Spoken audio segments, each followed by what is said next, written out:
মেসির ১২ বছরের পুরনো রেকর্ডটাকে সামনে এনে তাতে ভাগ বসালেন ভিনিসিয়াস জুনিয়র।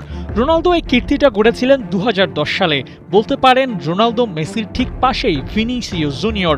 বিশ্বকাপে যেন উঠছেন এই ব্রাজিলিয়ান।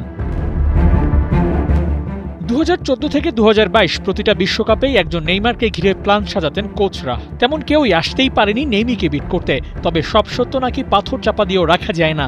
নেইমার জুনিয়র যখন ইনজুরিতে দলের সাইড রোলে, তখন ভিনি হয়ে গেলেন ব্রাজিলের মেইন ক্যারেক্টার। বিশ্বকাপের গ্রুপ পর্বে এর আগে সবকটা ম্যাচে গোল করার রেকর্ড ছিল রিভালদো, রোনালদো সহ হাতে গোনা কয়েকজনের। কিন্তু সেই লিস্টে ভিনি নিজের জায়গা করে নিয়েছেন এবার। নেইমারের সূর্য যখন পড়তির দিকে, তখন সেলেসাওদের আকাশে তারকা হয়ে জ্বলে উঠলেন ভিনিসিয়াস জুনিয়র। আর লিওনেল মেসি রোনালদোর রেকর্ড সেটাও প্রায় একই ঘরানার। ২০১০ সালে গ্রুপ পর্বের প্রতিটা ম্যাচেই প্লেয়ার অব দ্য ম্যাচ হন CR7। এরপর ১৪ বিশ্বকাপের রেকর্ডের পাতায় লেখা হয় লিওনেল মেসির নাম।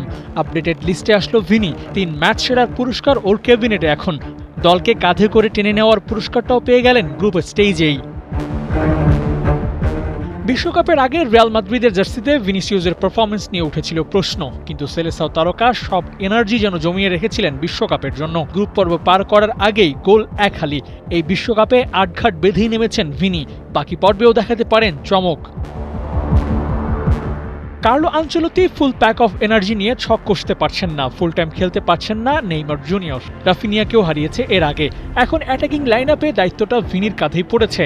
তাই প্রশ্নটা উঠছে, গ্রুপ পর্বের থেকেও চাপটা বেশি যখন নকআউট স্টেজের খেলায়, সেখানে এক ভিনির ওপর প্রেশারটা বেশি পড়লে উঠতে থাকা ব্রাজিল বিপদে পড়ে কিনা কে জানে।